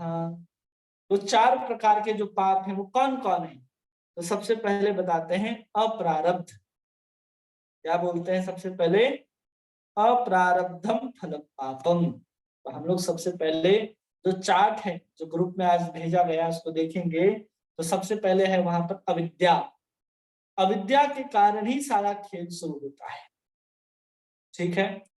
अब अविद्या को आप देखिए उसमें कि जब हम अविद्या में आ जाते हैं तो हमें पता ही नहीं चलता कि हम कौन है, क्या सही है, क्या गलत है, और हम इस संसार को भोगना चाहते हैं, इस संसार पर प्रभुत्व जमाना चाहते हैं। तो हम अपने जीवन में कर्म करना आरंभ करते हैं। क्या आरंभ करते हैं? कर्म करना आरंभ करते हैं। तो किसके कारण हमने कर्म करना आरंभ किया? सबसे पहले अविद्या, कि हम नहीं जान पाए कि हम कौन है। और जब हम जान ही नहीं पाए कि हम शरीर है कि आत्मा है, तो हमारे अंदर इच्छा होती है कि हम भोग करें। तो उस इच्छा को, उस वासना को ही बीज कहा जाता है। उस वासना को क्या कहा जाता है? बीज। किसी भी जीवात्मा के अंदर जो भोग करने की इच्छा होती है, हम मनुष्यों के अंदर, वो सब क्या कहलाती है? बीज कहलाता है। अगर आपको रोटी खाने की भी इच्छा है, गुलाब जामुन टेस्ट करने की भी इच्छा है, तो समझिए वो इच्छा जो है, वासना जो है आपके अंदर बीज के रूप में है। वही आगे चल करके आपसे कर्म कराने वाली है। सबसे पहले इच्छा ही होती है, जैसी इच्छा होगी उसी के आधार पर आप कर्म करना शुरू करते हैं। और हमारे अंदर अविद्या इस माया रूपी संसार में आने के बाद हम जब स्वयं को भूल जाते हैं कि हम कौन हैं, लेकिन हमारे अंदर संसार को भोग करने की इच्छा बनी रहती है। उस इच्छा को, उस वासना को ही यहाँ पर बीज कहा जाता है। ये वही क्या है? बीज है, ठीक है। बीज और कोई वस्तु नहीं है, वही वासना में पाप है जो व्यक्ति के अंदर सूक्ष्म रूप से उपस्थित रहता है। जब अविद्या के कारण ढका होता है तो भोग ही करना चाहता है, और उसी वासना के कारण वो जब संसार में किसी भी कर्म को करना आरंभ करता है, कोई भी कर्म करना आरंभ करे, वो क्या हो जाता है? पाप कहलाता है। तो क्या कहलाता है? पाप कहलाता है। पाप का मतलब होता है जिससे आप भगवान से दूर हो रहे हैं। पा मतलब होता है परमात्मा, अप मतलब होता है दूर। जिसके कारण आप भगवान से दूर होते हैं उस चीज को पाप कहा जाता है। ठीक है। तो उस पाप को हम जब करना आरंभ करते हैं, मतलब कर्म करना आरंभ करते हैं जब संसार में, तो जैसे ही हम संसार में कर्म करना आरंभ करते हैं तो हमारे लिए किस रूप में परिवर्तित हो जाता है? वही आगे चल करके जैसे ही कर्म किए उस कर्म का फल हम प्रारब्ध में कुछ भोग लेते हैं और कुछ हम लोग भोग नहीं पाते। हम लोग इस जीवन में जो भी कर्म करते हैं, क्या हम उस सबको इसी जीवन में भोग लेते हैं? आपने बहुत सारे ऐसे कर्म किए जो स्वर्ग के जाने लायक है। बहुत सारे ऐसे कर्म हैं जो आपको इस जीवन में बहुत धनवान बनाने लायक है। बहुत सारे आपने ऐसे कर्म किए हैं जो आपको बहुत ऊंचे प्रतिष्ठित पद मान को दिलाने वाले हैं। क्या वो सब इसी जीवन में कर्म करने के बाद हमें प्राप्त हो जाते हैं? नहीं। जो भी हम लोग कर्म करते हैं उसका कुछ ही भाग हमें इस जीवन में प्राप्त होता है। जो हम लोग इस जीवन में प्राप्त करते हैं, जो अभी हम लोग जब से जन्म लिए हैं और जब तक जीवित रहेंगे, उस जीवन काल में हमें जो कुछ भी प्राप्त होता है, उसमें जो कुछ भी हम लोग सुख या दुख को भोगते हैं उसको हम लोग प्रारब्ध कहते हैं। क्या कहते हैं हम लोग? प्रारब्ध कहते हैं। और इस प्रारब्ध में जो कुछ भी हम लोग कर्म कर रहे होते हैं, उस बीज के कारण, उस वासना के कारण, वो कुछ प्रारब्ध के रूप में आ जाता है और कुछ उस प्रारब्ध में जमा होता है, और जिसका हम लोग इस जीवन में भोग नहीं कर पाते, जिस कर्म के फलों का, वो अप्रारब्ध में जाकर के जमा हो जाता है। कहाँ जाकर के जमा हो गया? जिसको हम लोग भोग नहीं पाए वो कहाँ जमा हो गया? अप्रारब्ध में जमा हो गया। बहुत सारे ऐसे कर्म है जो हम लोग करते हैं, जो हम लोग करने के बाद इस जीवन में जिसका पुण्य हमें प्राप्त नहीं होता, फल प्राप्त नहीं होता, वो अगले जन्म में या उसके अगले जन्म में वो प्राप्त होगा। जैसे कोई भी हम कर्म करते हैं तो उसका फिर धीरे धीरे क्या उत्पन्न होता है? वो बीज से फल के रूप धारण करेगा, पक जाएगा, तब हमें प्राप्त होगा। ऐसे ही कर्म का फल तो हमें कच्चा ही प्राप्त नहीं होता, वो कुछ समय के बाद परिपक्व अवस्था में ही हमें फल के रूप में प्राप्त होता है। उसी प्रकार जो इस जीवन में हमने कर्म किए, वो कर्म करने के बाद जब पूर्ण रूप से परिपक्व हो जाते हैं, उसी परिपक्व अवस्था में ही हमें वो फल प्राप्त होते हैं। अन्यथा वो फल हमें इस जीवन में प्राप्त नहीं होंगे, वो अगले जीवन में चला जाएगा कि आप आगे जो भी जन्म लेंगे उस जन्म में आपको उसके फल भोगने हैं। चाहे वो मनुष्य का योनि हो या किसी अन्य जानवर आदि का योनि हो, उससे कोई फर्क नहीं पड़ता है, आपको वहां जाना पड़ेगा। ठीक है। तो इस जीवन में जो भी हम लोग कर्म किए उसको कुछ इस जीवन में भोग लिए। जैसे इस जीवन में हमने बहुत बहुत बड़ी तपस्याएं की, बहुत बड़ा बिल्डिंग बनाए, तो हम उसमें रह लेते हैं। लेकिन इस जीवन में अगर हमने आम का पेड़ लगाया है 60 वर्ष की उम्र, हमारा उम्र कितना हो रहा है? 60 वर्ष। और हम 60 वर्ष की उम्र में अगर एक आम का बीज लगाते हैं तो कितने बड़े तक हम जीवित रहेंगे कि आम का पेड़ जो है हमें आम देने लगेगा? कम से कम 20 साल। और आज का अगर हाइब्रिड आम ना हो तो आजकल तो 5 साल में भी आम फल देने लगता है। उसकी बात नहीं कर रहे, सामान्य रूप से कि कोई भी फल है वो कितने समय में देगा? 20 साल। अगर आप नारियल और खजूर का पेड़ लगाते हैं तो 30-40 साल भी लग सकता है उसको फल आने में। तो आपने तो वहां बीज लगाया, लेकिन आप उसको ग्रहण नहीं कर सकते। अब आपको उसका जो आम का जो बीज है, उसका जो फल है, उसको लगाने का जो पुण्य है, आपको इस जीवन में तो मिलने वाला नहीं। अब कब मिलेगा?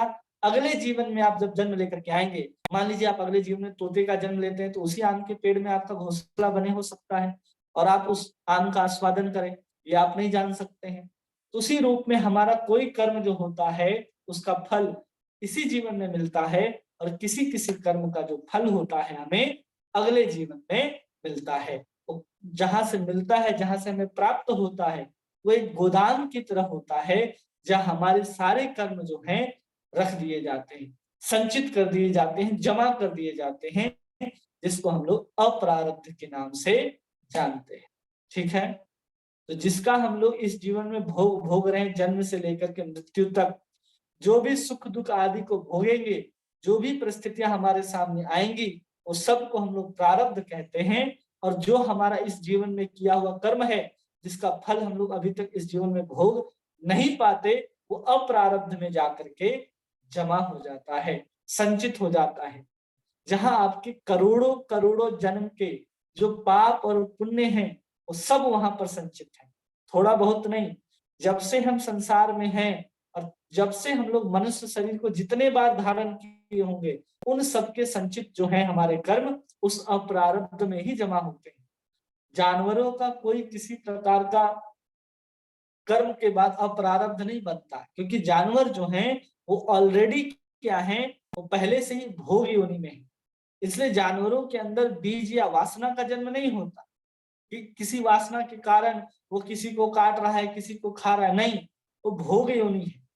हम जब मनुष्य शरीर को प्राप्त करते हैं तो ही हमारे पास बार बार भोग करने के कारण हमारे अंदर वो बीज के रूप में, वासना के रूप में बार बार बीज जो है वो जमता चला जाता है।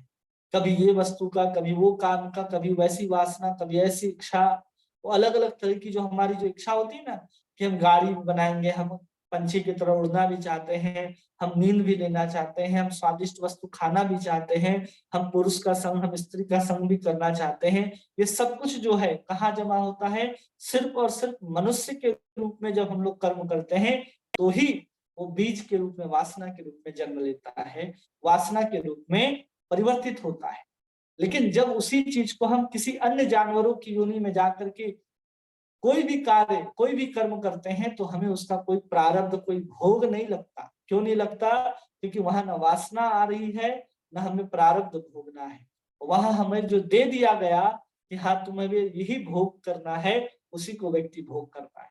इसलिए अगर कोई शेर किसी हिरण को मार देगा तो उसको किसी प्रकार का पाप और पुण्य नहीं लगेगा। कोई कुत्ता अगर आपको भी काट लेता है तो उसको आपको काटने का कोई दोष नहीं लगेगा। लेकिन आप मनुष्य की योनि को प्राप्त करके किसी जानवर को मार देते हैं तो उसका पाप और पुण्य आपको लगेगा। लेकिन वही जानवर जब आपको मार देता है तो उसको किसी प्रकार का पाप और पुण्य नहीं लगता है।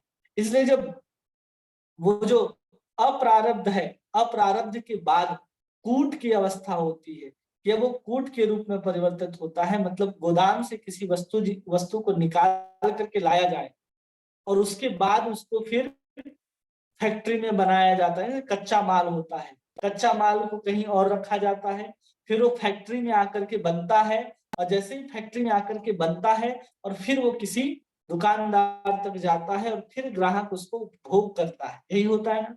तो अप्रारब्ध जहां पर कच्चे माल को रखा जाता है, और फैक्ट्री है वो कूट, और वो बीज है दुकानदार, जहां उसकी इच्छा होती है, जहां पर मन जो है हमारा वो लालची बन जाता है कि हमारे अंदर ये वासना भी, ये वासना भी है, और फिर हम कर्म करने लग जाते हैं उसी के अनुसार। और फिर वही प्रारब्ध के रूप में फिर अप्रारब्ध, फिर कूट, फिर पाप, फिर ऐसे ही गोल गोल चक्कर चलता रहता है, चलता रहता है। लेकिन ये जानवरों के साथ नहीं चलता, क्योंकि उसके द्वारा जो भी कार्य किए जाते हैं उसमें बीज का जन्म नहीं होता है। इसलिए वहां पर कामना जो है, हमें जो कुछ भी करना होता है हमारे वासना करने से अधिक कुशल होते हैं। इसलिए जानवरों को ये समझना है कि जानवरों को किसी प्रकार का दोष पाप नहीं लगता, और हमें लगेगा क्योंकि हमारे अंदर सब कुछ है। इसलिए इस मनुष्य को कर्म योनि कहा जाता है। तो ये हो गए हमारे 4 प्रकार के अन्य पाप। एक हो गए अप्रारब्ध। अप्रारब्ध मतलब कि अनेक जन्म के जो काम है, हमारे कर्म हैं, वो भी संचित है, जमा है, जिसका भोग हमें इस जीवन में प्राप्त नहीं हुआ है, जो आगे किसी जीवन में प्राप्त होगा। दूसरा प्रारब्ध, जो अपने कर्म, अपने भाग्य के अनुसार इस जीवन में हम जन्म से लेकर के मृत्यु तक जो कुछ भी भोगेंगे, और जो कुछ हम लोग लेकर के आए हैं या भोगना है, उसको हम लोग प्रारब्ध कहते हैं। फिर आता है कूट, या उसको कहते हैं रूढ़, जो आगे चल करके अप्रारब्ध से बीज की ओर परिवर्तित होता है। और चौथा है बीज मतलब वासना, जिसके कारण हम लोग कर्म करते हैं और उस कर्म के फलों के चक्कर में बार बार फंसते चले जाते हो, कर्म का बंधन लगता चला जाता है। तो ऐसे शुरू होते हैं बीज, पाप, प्रारब्ध, अप्रारब्ध, कूट। फिर वापस वही 5 चीज वापस रिपीट होने लग जाते हैं, चारों चीज। इस चीज को, इससे निकलने का ये साइकिल है। आप एक बार इच्छा किए, आप कर्म किए, आपको प्रारब्ध अप्रारब्ध के चक्कर में पुनः बार बार अलग अलग शरीर धारण करना पड़ेगा। इसलिए हमें बार बार जन्म मृत्यु का सिद्धांत है। जिन धर्मों में पुनर्जन्म का सिद्धांत नहीं है तो समझना चाहिए वहां पर कर्म का भी सिद्धांत नहीं है। वहां कर्म का ही सिद्धांत नहीं है तो उनका सिद्धांत धर्म क्या है? गोबर के समान उनका धर्म है। क्योंकि जब पुनर्जन्म को नहीं मानते तो कर्म का सिद्धांत कहाँ जाएगा? पूरा का पूरा जो कर्म का सिद्धांत है वो तो समाप्त हो गया ना, वो तो आप जीरो कर दिए। कोई भी पाप पुण्य करो, हिसाब कहाँ होना है? अल्लाह के पास होना है या फिर कब्र के अंदर होना है। तो समझना चाहिए कि उसकी फिलॉसफी आधी अधूरी है, जबकि पुनर्जन्म होना आवश्यक है अगर वो कर्म के सिद्धांत को मानते हैं। इसलिए हर आत्मा का जो पुनर्जन्म होता है, भगवान गीता में कहते हैं कि जन्म जिसका हुआ है उसका मृत्यु भी निश्चित है, जिसकी मृत्यु हुई है उसका जन्म भी निश्चित है। जातस्य ही ध्रुवम मृत्युम जन्म ध्रुवम मृतस्य च, जिसका जन्म हुआ है उसका मृत्यु भी होगा और जिसका मृत्यु हुआ है उसका पुनर्जन्म भी होगा। तो ये हम लोगों ने समझा कि 5 प्रकार के क्लेश होते हैं और 4 प्रकार के पाप होते हैं। उनको हम कैसे मिटा सकते हैं? तो कहते हैं क्रमन्नेव प्रलीयते विष्णु भक्तिरतात्मनः। ये 4 प्रकार के जो पाप हैं, अगर हम भगवान विष्णु की भक्ति करते हैं तो क्रमन्नेव प्रलीयते, सबसे पहले अप्रारब्ध जो है वो समाप्त होता है। अप्रारब्ध के समाप्त होने के बाद हमारा जो पाप कर्म है वो समाप्त होता है। फिर कूट समाप्त होता है, जहां पर सब कुछ का निर्माण हो रहा है, फैक्ट्री, वो समाप्त होता है। और सबसे अंत में फलोन्मुखम, जो हमारा बीज है, जो वासना है किसी चीज को भोग करने की, वो समाप्त होती है। वो सब एक एक करके समाप्त होता है और सबसे अंतिम में समाप्त होने वाली वस्तु है हमारा प्रारब्ध, जो हम लोग इस जीवन में भोग रहे हैं। तो भगवान की भक्ति करने से सबसे अंत में समाप्त होता है।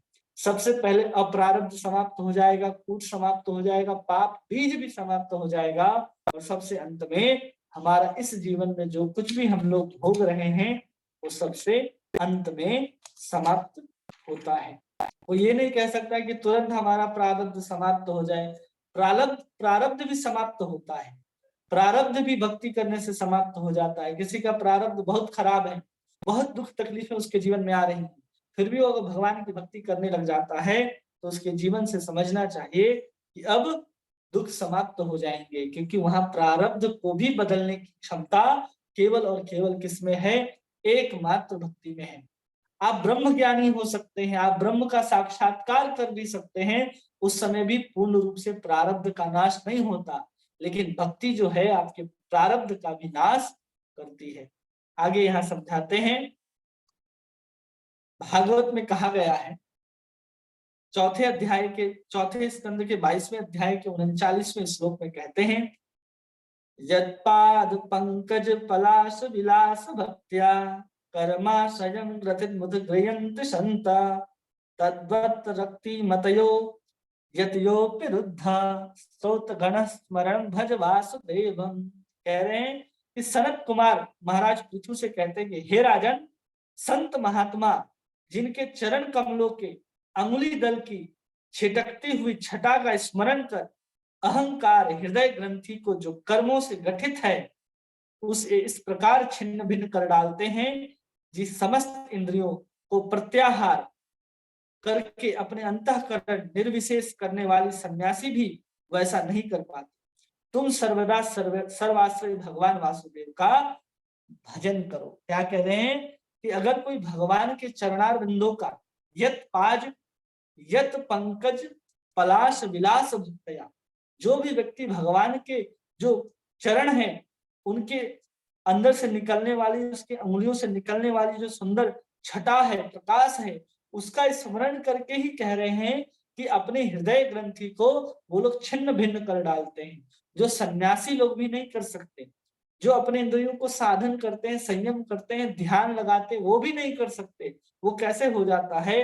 तो कहते हैं स्मरणम भज वासुदेवम, केवल आप भगवान के चरणों को याद करके और भगवान वासुदेव का भजन करके हम इन सब कर्मों से मुक्त हो सकते हैं।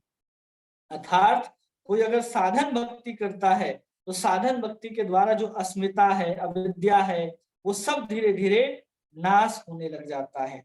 और जैसे ही ये सब नाश होने लग जाता है तो प्रारब्ध भी धीरे धीरे नाश हो जाता है, क्योंकि सबका जड़ कौन है? अविद्या ही जड़ है। और अविद्या को ही हमें वापस विद्या के रूप में परिवर्तित करना है। हमें अपने आप को जानना है कि हम कौन हैं। जैसे ही हम जान जाएंगे तो जो बीज है कि हमें भोग करना है वो किस में परिवर्तित हो जाएगा, कृष्ण की सेवा करनी है। और जैसे ही हम कृष्ण की सेवा करेंगे तो किसी प्रकार का पाप, किसी प्रकार का अपराध कुछ बचेगा ही नहीं, सब का सब समाप्त हो जाएगा। आगे समझाते हैं स्कंद 3 अध्याय 33 श्लोक संख्या 6। यन्नाम ध्येयम श्रवणानुकीर्तनात् यत् प्रहणाद यस् स्मरादपि क्वचित् स्वदो अपि सद्य सवनाय कल्पते कुतः पुनस्तद भुवन दर्शनाथ। कह रहे हैं, देवहूति कहती हैं कपिल भगवान से कि हे भगवान, आपके नामों का श्रवण या कीर्तन करने से, भूले भटके भी आपका वंदन या स्मरण करने से कुत्ते का मांस खाने वाला चंडाल भी सोमयाजी, सोम यज्ञ ब्राह्मण के समान पूजनीय हो सकता है। फिर आपका दर्शन करने से मनुष्य कृत्य कृत्य हो जाए, इसमें कहना ही क्या है। क्या कह रही हैं, जो आपके भगवान का नाम का कीर्तन स्मरण करता है वो कुत्ते खाने वाला भी चंडाल क्यों ना हो, सवनाय अप्यु सद्य, वो क्या कहते हैं कि कुत्ता खाने वाला चंडाल भी क्यों ना हो, नाम जप कीर्तन करने से वो कैसा पूज्य हो जाएगा, सवनाय कुलपते, कि वो एक ब्राह्मण होते हैं। सवन एक तरह का यज्ञ होता है जिसको वेदों में सबसे श्रेष्ठ और सबसे शुद्ध यज्ञ माना जाता है, जिसको शुद्ध ब्राह्मण ही कर सकते हैं। जो जीवन में कभी भी मांसाहार न किए हो, किसी प्रकार का नशा न किया हो, जो जीवन में त्रिकाल संध्या का कभी त्याग न किया हो, वैसा व्यक्ति ही उस यज्ञ को कराने का अधिकारी होता है, जिसको सवन यज्ञ भी कहते हैं।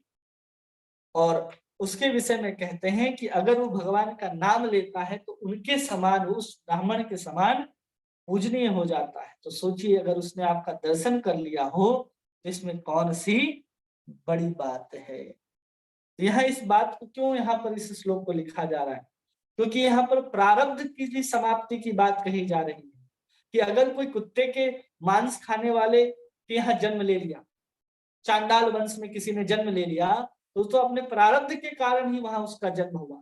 उसके पूर्व जन्म के कृत्य ऐसे थे कि उसने उस वंश में, उस कुल में, उस परंपरा में, उस खानदान, उस परिवार में उसका जन्म हुआ, कि उसके प्रारब्ध ही खराब थे कि वो चांडाल, एक कुत्ते खाने वाले के घर में उसका जन्म होता है। और जिसके कारण कि वो चांडाल है तो कुत्ते का मांस खाता है, लेकिन वो कुत्ते का मांस खाने के बाद भी अगर भगवान की लीलाओं और कथाओं का श्रवण कर लेता है तो क्या होगा, तो कहते हैं ब्राह्मण के समान पूजनीय हो जाएगा जो यज्ञ को कराते। मतलब क्या है कि उसका जो प्रारब्ध है वो प्रारब्ध का फल भी तुरंत समाप्त हो जाएगा अगर वो साधन भक्ति को करता है तो। इसलिए अगर कोई भक्ति को अपनाता है तो उसमें अप्रारब्ध बीज और कूट की ही क्या बात है, वो समस्त रूप से प्रारब्ध को भी विनष्ट कर सकता है। इसलिए यहाँ पर इस प्रकार के 5 प्रकार के क्लेश और 4 प्रकार के पापों को हम लोगों ने समझा।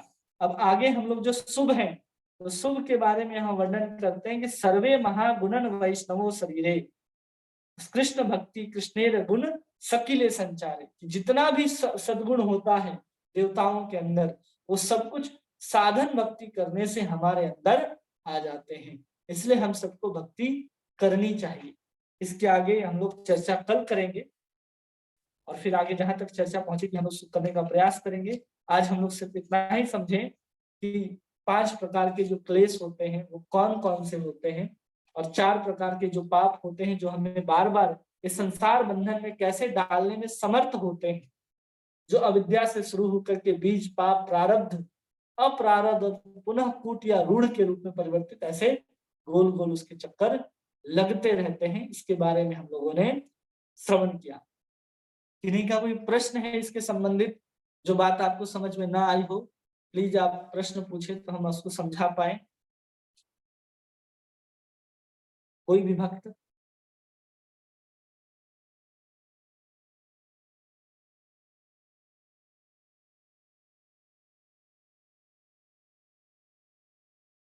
किन्हीं का कोई प्रश्न नहीं है?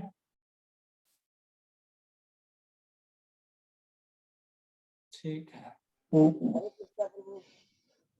हरे कृष्ण। हरि बोल। हरि बोल। हाँ प्रभु एक क्वेश्चन है प्रभु, बोलिए बोलिए बोलिए। हाँ बोलिए। हरे कृष्णा। हरे कृष्णा। दंडवत प्रणाम। दंडवत प्रणाम। ये कह रहे हैं कि मनुष्य का जो योनि है 84 के बाद मिला, इसके पहले की योनियां क्या भोग योनि है या कर्म योनि है? केवल और केवल मनुष्य की ही योनि कर्म योनि है, और बाकी सब योनियां 80 लाख योनियां जो हैं वो केवल और केवल भोग योनि है। और भारत वर्ष की भूमि को छोड़ करके अन्य जितनी भी भूमि है वो सब भोग भूमि है। योनि और भूमि सब। भारतवर्ष मतलब भारतवर्ष, आप जहाँ रह रहे हैं वो भी भारतवर्ष के अंतर्गत ही आता है, क्योंकि भारतवर्ष सिर्फ भारत खंड है जहां हम लोग रहते हैं, वो देश का नाम है। वास्तव में भारतवर्ष संपूर्ण विश्व का नाम भारत है। ठीक है। ठीक है, यानी कि जैसे मतलब भारत के अलावा जो विदेश कंट्रियों में जो लोग रहते हैं, तो ये लोग क्या भोग योनि में आते हैं? हमने क्या कहा कि हम जिस देश में रह रहे हैं हम उसको भारत खंड बोलते हैं, और ये संपूर्ण जो धरती है जहां पर हम मनुष्यों का अधिकार है उसको भारतवर्ष के नाम से हम लोग जानते हैं। और बाद में उसका नाम अलग अलग राजाओं के, अलग अलग शासनकर्ता के नाम से उसका नाम चेंज होता गया है। ऐसे संपूर्ण भारत का नाम, चाहे अमेरिका हो, ऑस्ट्रेलिया हो, लंदन हो, यूरोप हो, फ्रांस हो, सब भारतवर्षी ही है, बस बाद में उसका नाम चेंज होता गया है। जो भी भारतवर्ष के अंतर्गत रहते हैं सब कर्म योनि के अंतर्गत रहते हैं। ऐसा नहीं है कि जो विदेश में जो शरीर धारण करके आए हैं वो किसी को मारेंगे पीटेंगे तो उसका पाप पुण्य उनको नहीं लगेगा, ऐसा नहीं। ठीक है राधे, बहुत अच्छा। ठीक है। और हरे किसी का कोई कृष्णा प्रभु। प्रश्न? हरे कृष्णा। किसी का और कुछ प्रश्न होगा तो ठीक है प्रभु, थोड़ा सा 2 मिनट और थोड़ा नाम के ऊपर कुछ चर्चा कर देंगे तो ठीक है प्रभु, नहीं तो फिर हम लोग को भी मेस का टाइम हो गया है प्रभु। ठीक है, वही नाम के ऊपर ही तो चर्चा चल रहा था। ये जब हम हाँ वो नाम नाम ग्रहण के ऊपर। करते हैं तो ही सब कुछ हम लोगों को प्राप्त होगा। संसार के जितने भी क्लेश आदि हैं वो सब कुछ से हम लोग निवृत्त हो सकते हैं केवल नाम के ही सहायता से। ग्रंथ ही नाम के ऊपर आधारित है, नाम ही है जो हम लोगों को पार लगाने वाला है।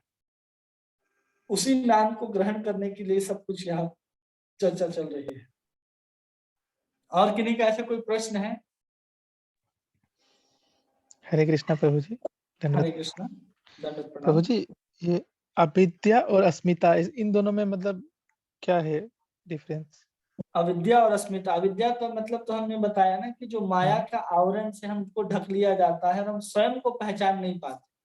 और अस्मिता में क्या हो जाता है कि मैं और मेरा के प्रति हम बहुत आसक्त हो जाते हैं, कि जो वस्तु हमको दिख रही है, मतलब हम देख रहे हैं स्वयं खुद, और जो कुछ भी हमें दिख रहा है उन सबको हम अपना समझने लग जाते हैं, आसक्त हो जाते हैं उन चीजों के प्रति।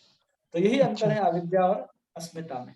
अच्छा, इसमें वही ऐड होगा, मतलब सब कुछ मतलब मेरा है वो सोचना। हाँ, और क्योंकि आप अविद्या में है कि हम स्वयं को भूल ही गए ना। मैं शरीर हूँ तो पागल अविद्या में ही हम लोग व्यक्ति सोच है रहे हैं। तो पागल व्यक्ति क्या बोलता है कि हम प्रधानमंत्री हैं, कहता है ना, स्वयं बोलने लग जाता है कि हम प्रधानमंत्री, क्योंकि खुद नहीं जानता। जब वो प्रधानमंत्री खुद को समझ रहा है तो सब अधिकार को भी मेरा और मैं समझेगा ना वो, कि सब मेरा ही प्रोटोकॉल कर। वैसे ही होता है हम मनुष्यों के साथ, जब हम भगवान की सेवा को नहीं करके हम भोग को स्वीकार करते हैं, और भोग को स्वीकार करने के कारण हमारी स्थिति जो है वो पागल की तरह ही है, कि हम शरीर नहीं है फिर भी अपने आप को शरीर समझ रहे हैं। हम वास्तव में आत्मा है। हम जो जिसको सुख समझना चाहिए उसको सुख नहीं समझ रहे, दुख को सुख समझते हैं। जो हमारे साथ स्थिति है, हमारे साथ स्थिति है। वास्तव में अगर कोई आत्मज्ञानी व्यक्ति है वो देखेगा तो हंसेगा, ये क्या है, ये शरीर को ही सब कुछ मान रहा है, रुपया धन को ही सब कुछ मान रहा है, ऐसा बाहर से देखने में लगता है जब व्यक्ति आत्म साक्षात्कार के स्तर को प्राप्त कर लेता है। प्रभु जी, हरे कृष्णा। हरे कृष्णा। हरे कृष्णा प्रभु जी, दंडवत प्रणाम। दंडवत प्रणाम। जी प्रभु जी, मेरा एक प्रश्न है, जो अभी हम लोग कर्म कर रहे हैं वो बीज है, ऐसा है क्या? नहीं, हम लोग जो इच्छा कर रहे हैं नहीं, हम लोग अभी जो कर्म कर रहे हैं उसको पाप कहा जाता है, कर्म कहा जाता है। अच्छा, और वो हाँ, हम लोग क्यों कर रहे हैं उसका कारण बीज बनता है। ठीक है, और जो जी, आज हम लोग कर रहे हैं उसके कुछ हम लोग इस जीवन में भोग लेंगे और कुछ हम लोग भोग नहीं पाएंगे, जो अप्रारब्ध के रूप में एक गोदाउन के रूप में जाकर के जमा हो जाएगा, जहां पर सब कुछ जमा होता है।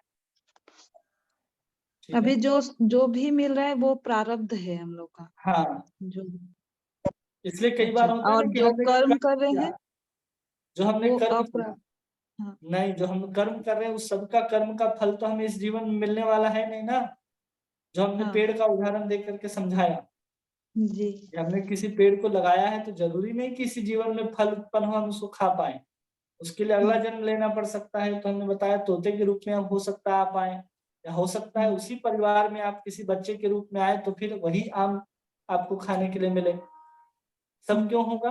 आपके कर्म जो है उसके ऊपर निर्भर करता है कि कब कर्म की कितनी तीव्रता है, वो कर्म कितना जल्दी फल को प्रदान कर सकता है, सब उसके ऊपर निर्भर करता है कि आपको इस जीवन में फल मिलेगा या अगले जीवन। अच्छा, तो अप्रारब्ध जो है वो मतलब हम क्या होगा, जानवर के योनि में भी भोग सकते हैं हम लोग का जो हाँ, कर्म का। हाँ, अच्छा, ठीक है। अभी गीता में एक ऐसा आता है ना, क्रिमिनल का उदाहरण देते हैं कि अगर उसको वो जो कर्म किया है, अगर उसको उसी वक्त उसको मृत्यु दंड दिया जाए तो उसका वो अगले जन्म का जो प्रारब्ध अप्रारब्ध का फल रहता है वो कट जाता है, ऐसा था ना? ऐसा नहीं है, उसको अलग अलग कॉन्टेक्स्ट में उसको लिखा गया है और समझाया गया है कि अगर कोई अपराधी है, अगर वो किसी को मार देता है, उसका मर्डर कर देता है, तो कानून के अनुसार अगर उसको मृत्यु दंड दे दिया जाए तो अगले जन्म में किसी मनुष्य को मारने की जो सजा उसको नर्क आदि मिलनी चाहिए थी वो उसको नहीं मिलेगी। ठीक है, इसलिए किसी को ठीक। कानून की तरफ से सजा मिलती है ना, किसी को जेल, किसी को आजीवन कारावास, किसी को फांसी की सजा, उसके द्वारा वो अपने अगले जीवन में जो उसका दंड भोगना था इसी जीवन में मिल गया, अब उसको अगले जीवन में उसका दंड नहीं मिलेगा। मतलब उसका अप्रारब्ध जो है वो कट जाता है। वो अप्रारब्ध नहीं बना, उसका कर्म इतना खतरनाक था कि उसको कानून ने इसी जीवन में सजा दे दी, उसको फांसी में लटका दिया। ठीक है, अच्छा, तो अप्रारब्ध नहीं बनेगा ना। जी जी जी प्रभु जी, धन्यवाद। हरे कृष्णा। हरे कृष्णा। और किन्हीं का कोई प्रश्न, कोई बात जो नहीं समझ में आई हो इसके संबंधित?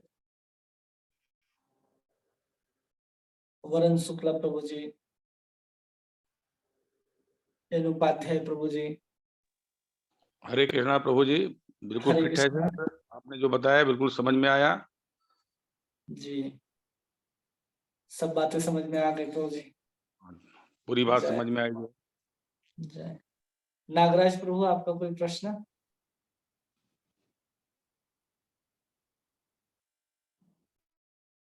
नहीं। विक्रांत पांडे प्रभु जी, आपका कोई प्रश्न हरे है? कृष्ण प्रभु। हरे कृष्णा। नहीं प्रभु जी, समझ आ गया। जय। विक्रांत पांडे प्रभु जी, आपको कोई प्रश्न है, कोई बात जो आपको समझ में ना आई हो? आ गई। जय। और तनु माता जी, कोई प्रश्न है आपका? तनु माता जी, निशा माता जी। हरे कृष्णा प्रभु जी, दंडवत प्रणाम। नहीं प्रभु जी, समझ आया। ठीक है। निशा माता जी, शीतल माता जी, कोई प्रश्न? हरे कृष्ण प्रभु जी, में प्रश्न नहीं है। ठीक है, ये प्रारब्ध अप्रारब्ध थोड़ा गीता में भी समझे हैं और आज थोड़ा और क्लियर हो गया। जय। ठीक है, हरे कृष्णा, दंडवत प्रणाम प्रभु जी। हरे कृष्णा, दंडवत प्रणाम। हरे कृष्णा, दंडवत प्रणाम प्रभु प्रभु जी। जी, हाँ माता जी।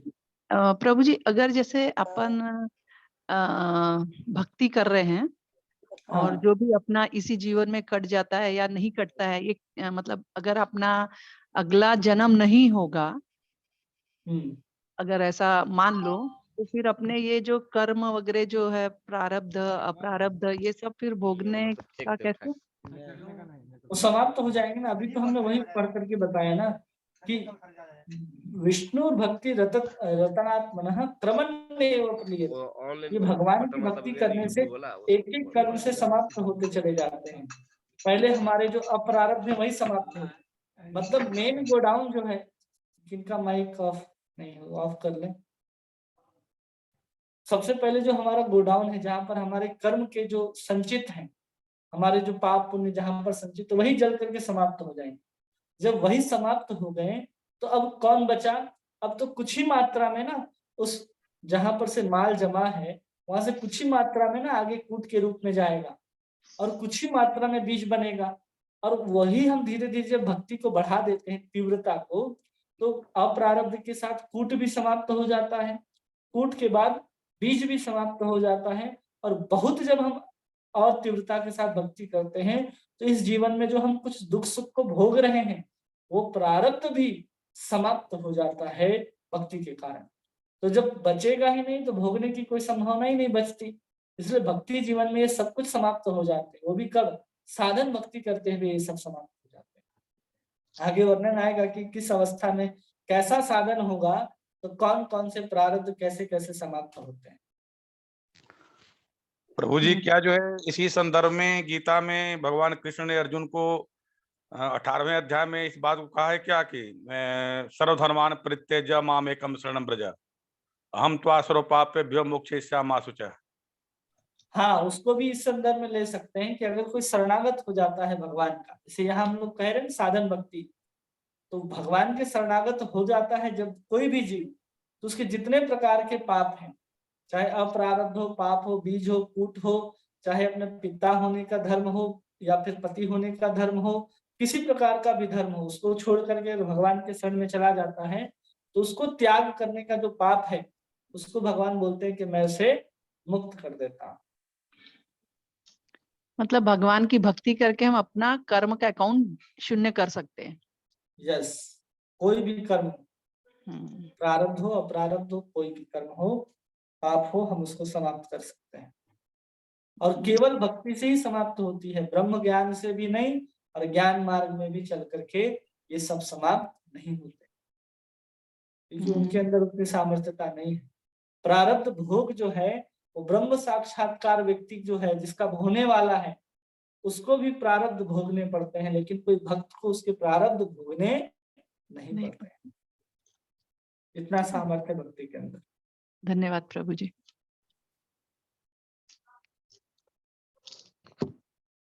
और किन्हीं का कोई प्रश्न नहीं है? ठीक है,